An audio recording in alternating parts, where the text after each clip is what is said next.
কিছু জিনিস অনুভব করতে পারিস? পারিস না। দেখ বেটি, এমন জিনিস তোদের বাড়িতে যাতায়াত করছে, প্রভাবটা কিন্তু তোর উপরই পড়ে। শরীরটা খারাপ যায়, শুকনো হয়ে যাচ্ছিস, মনটা প্রচন্ড অস্থিরতা ভাব, ঘুম ভালো হয় না, শত্রু তো পিছনেই রয়েছে, খাওয়া দাওয়া করতে ঠিক মতন পারিস না।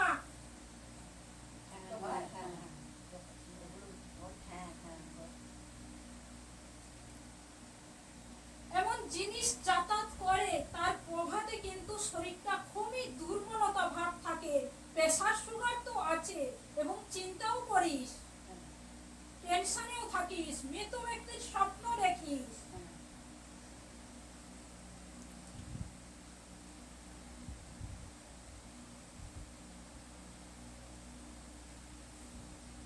নেগেটিভ শক্তি রয়েছে বেটি,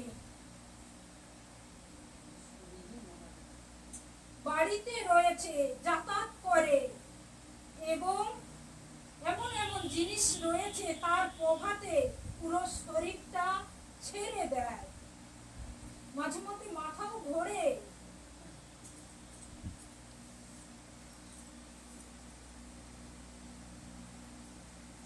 পুজো আচ্ছা ঠিক মতন হয় না বাড়িতে, যতই মন স্থির করে পুজো দিতে চাস, কোনো রকম হয় না, মন প্রচন্ড অস্থির থাকে, মন বসে না।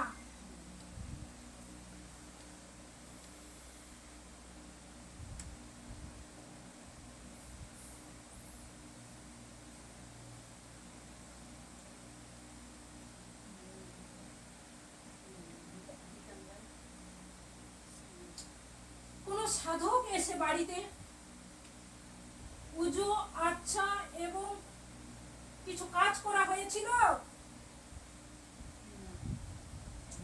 মনে কর বেটি, অনেক দিন আগে কাজ হয়েছিল,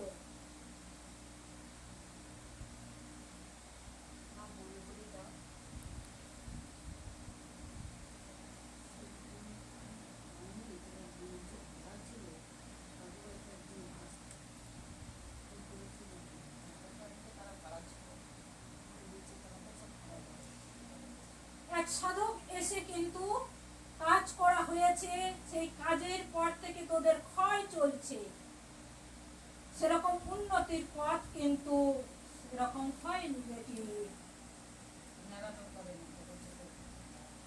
হয়েছে তো বেটি, বাস্তুতে কাজ,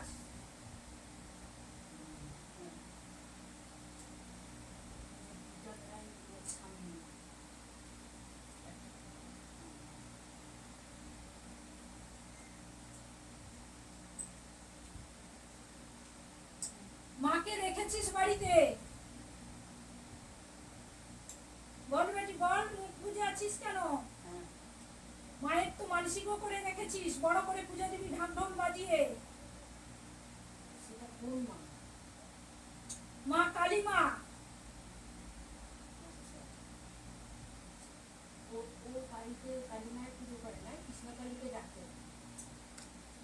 কালী মায়ের পুজো করে, এবং উনি মানসিক করে রেখেছে যে সপরিবারে সুস্থ থাকলে, ভালো থাকলে বড় করে পুজো দেবো ঢাক ঢোল বাজিয়ে। গোবিন্দ থাকলে কি হবে, মায়ের মানসিক করেছিস, এবং মা যাতায়াত করে, একজন বৃদ্ধ আত্মা রয়েছে, একটা পুরুষ আত্মাও রয়েছে, এক সাইড আওয়াজ হয়,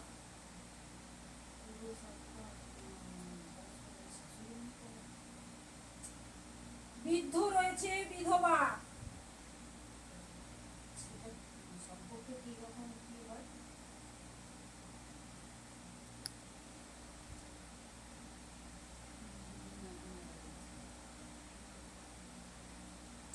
সাইডে গাছও আছে,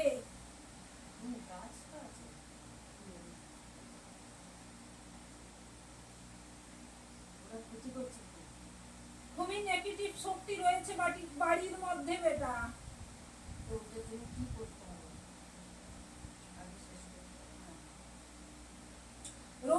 ছাড় যায় না, কেউ না কেউ সবসময় অসুস্থ হয়ে থাকে।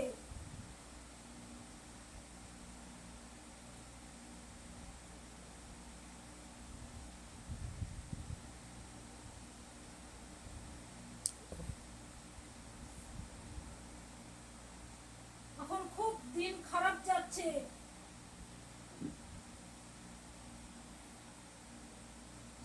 মন মস্তিষ্ক সবার ভালো থাকে না, প্রচন্ড টেনশন থাকে যে যে রয়েছে ওই বাস্তুর মধ্যে। পয়সা কুড়িও স্থিতি হয় না, ব্যয় হয়ে যায়।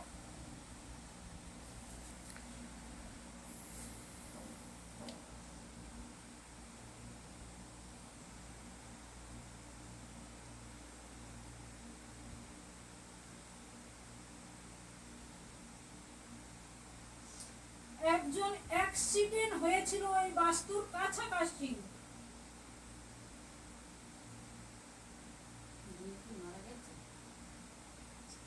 হ্যাঁ বেটি,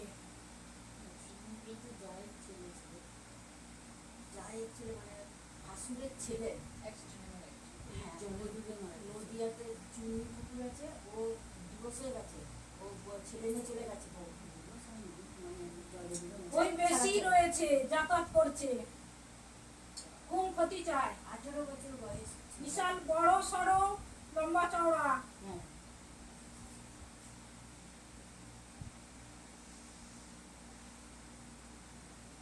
ও এইখানে চলে এসছে, এসেছিল মারা যায় দাদার কাছে পাশে বসে পা বলছে, এসেছে আবার ভুল বলছে কি পাশে পাশে আমরা দেখছি আমরা ওই ব্যক্তি ভীষণ ভাবে ক্ষতি করছে, পিছনে রয়েছে, ওর আত্মা শান্তি পায়নি।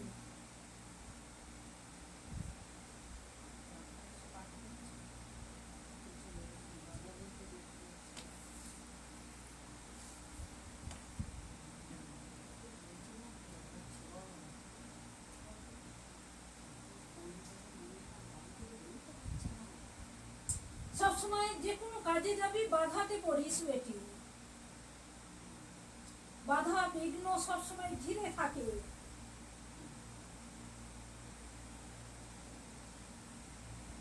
সব ঠিক হয়ে যাবে, মায়ের স্মরণ কর, বাবার স্মরণ কর, অবশ্যই যে রয়েছে মা বাবার আশীর্বাদে সবকিছু ঠিক হয়ে যাবে।